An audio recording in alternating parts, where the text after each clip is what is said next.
Hello guys, আসসালামু আলাইকুম। আজ আমি রান্না করতে চলে আসছি।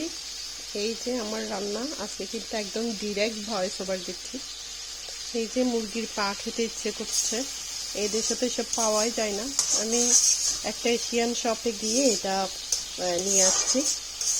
তো আজকে আসলে এইগুলা হচ্ছে আমার মনের মতো রেসিপি। আমার মন যা চায় তাই আমি করি। এভাবেই করতেছি। এখানে কিছু উইংস ছিল আর মুরগির যে পা, তারপরে ছোট চেরি টমেটো দিয়ে দিছি। এই যে এটাকে আমি তেল দিয়ে হালকা পেঁয়াজ আর হচ্ছে একটু তেজপাতা দিয়ে হালকা ভাজা ভাজা করে নিচ্ছি। মানে একটু এটা হোক, মানে ভাজা ভাজা হোক, মানে এটা মাংসের মতো ভাজা ভাজা করে নিচ্ছি আমি একটু। এই যে কয়েকটা উইংসও আছে। তো এটার সাথে আমি এই যে দেখতে পাচ্ছেন মশলা সব আমি এখানে হলুদ, মরিচ, তারপরে হচ্ছে ধনিয়া আমি একটু পানির সাথে পেস্ট করে রেখেছি। তারপর এদিকে এই যে রান্না বান্না এইভাবে হচ্ছে। এভাবে হতে গিয়ে আমি এটাকে কি করব, এইভাবে একটু ভেজে নিব। আর এটার সাথে আমি আজকে দিব যে এটা হচ্ছে মাসকলাইয়ের ডাল, মুগ ডাল আর কিছু সয়াবিন।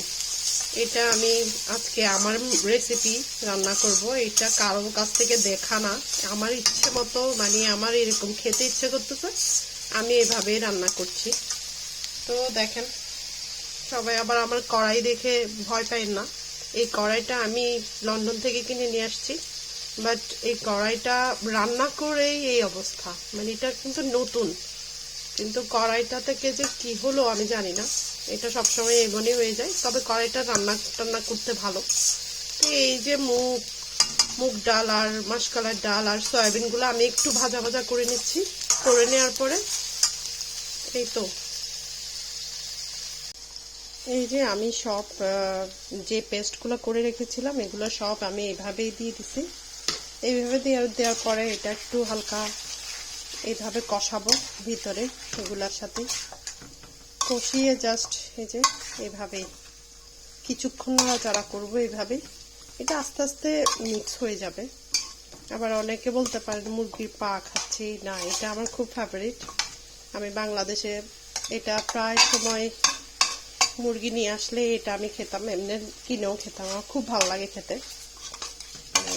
তাই আজকে যখন একদম যে আমার ইচ্ছা মতো রান্না করি, আসলে এটা কোনো রেসিপি আমি কোনো কারো কাছ থেকে দেখা না, আমার যখন যা ইচ্ছা করে আমি এইভাবেই রান্না করে ফেলি।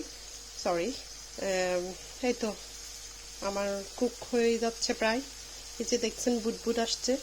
এখন আমি ওই যে ডালটা এটাতে দিয়ে দিব।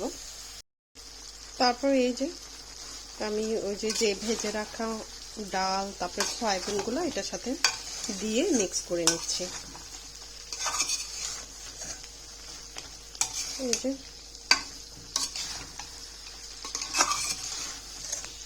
এটা একটু ঢেকে দিব। ঢেকে দিয়ে কিছুক্ষণ পর আমি একটু পানি দিয়ে দিই।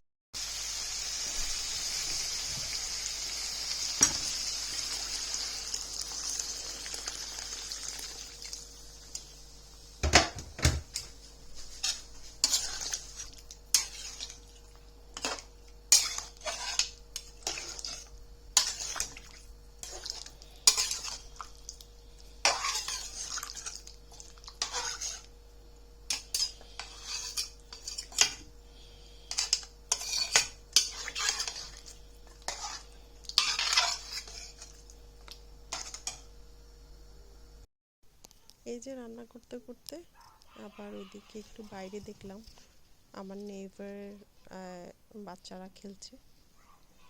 এই যে বাচ্চারা এত দুষ্টামি করে, খালি এসে আমার ওই দরজায় কলিং বেল দেয় আর পালিয়ে যায়। এই যে একটু ফটো তুলবো চিন্তা করছি, কিন্তু না, আমি ভিডিও করছিলাম ওদের। এই যে ওদের দুষ্টামি আমাকে প্রত্যেক দিন জ্বালায়। এই যে একটুখানি কলিং বেল দিয়েই চলে যায়। এই দুইটা এত সুন্দর করে খেলে ওরা, এত ভালো লাগে আমার দেখতে। সারা দিন স্কুল যখন একদম অফ থাকে, বিশেষ করে উইকেন্ডে এরা এই যে কয়েকজন মিলে এত সুন্দর করে খেলে আমার খুব ভালো লাগে। ওই যে পিচ্চি দুইটা খালি আমাকে জ্বালায়, খালি কলিং বেল দিবে আর দিবে। আর দুইটা চকলেটের জন্য, চকলেট ওদের এত প্রিয়, ওরা চকলেট খাওয়ার জন্য আমাকে কলিং বেল দিবে। Thank you for watching.